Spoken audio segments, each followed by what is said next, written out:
Hey everyone, Jason Backyard Firewood. It's been a while since I actually posted a video. I've been doing a lot of, well, not a lot I guess, but I've been doing shorts lately. It's just what time's allowed.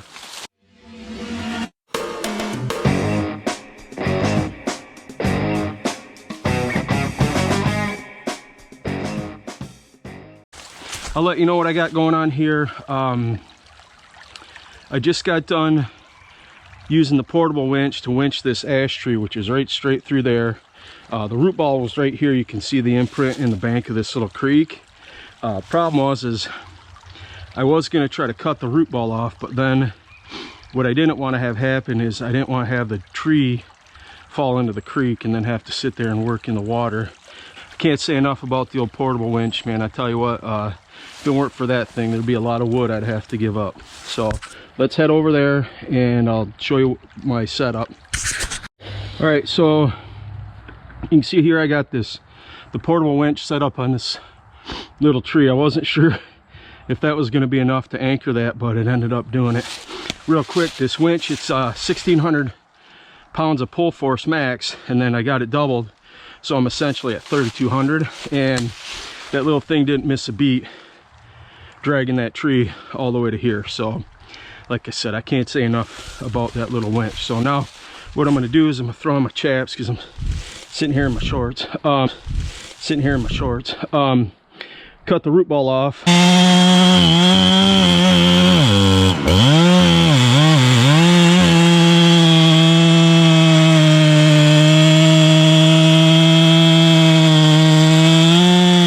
All right, so slight change of plans. I decided to do this log first. I thought, well, it doesn't make sense to break everything down. You know, since I'm already here, I might as well just keep on keeping on. So we're just gonna pull that log there. It's actually a really nice log, so it's, you know, it'd be no different than that one right there. So I figured since I'm here, I might as well.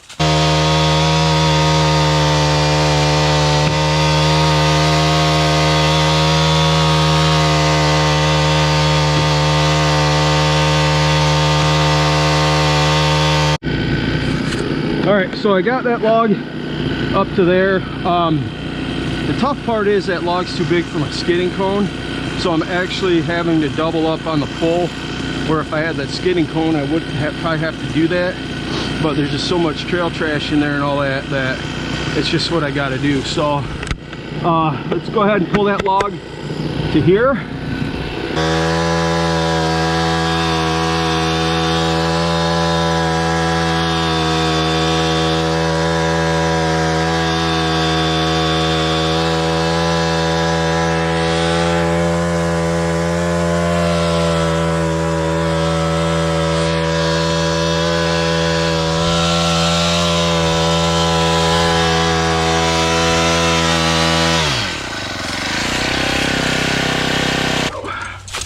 All right, so I got this log up here.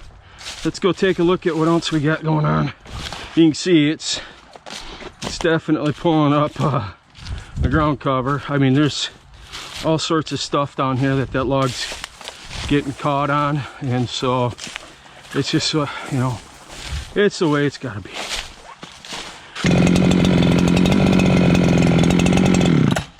All right, so I got these two smaller sections cut off of the main trunk. So let's see if I can't, man, I don't know, I might have to, man, I might, well, we'll see. I'm gonna start with this one here because it's gonna go a straight shot. It's gonna turn, go straight toward that tree with the Y in it.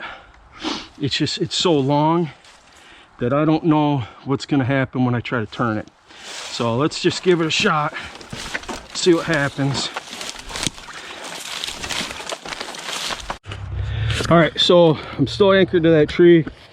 I doubled up the pole, sectioned those two smaller logs off.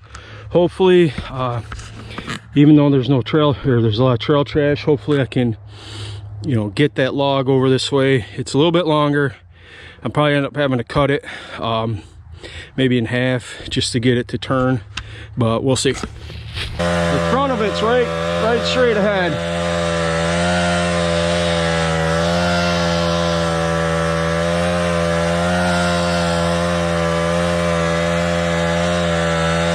This actually works out.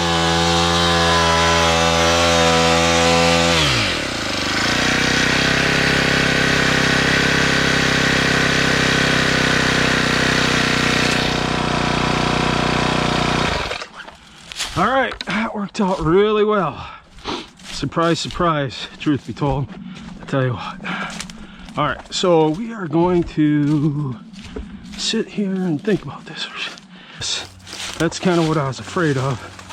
I guess technically what I could do is just hook it here and drag this over, but I don't want to do that. Let's just try cutting this stump first and see how that does.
Holy cow, that thing's heavy. Woo!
All right, so I got that big piece cut and loaded up.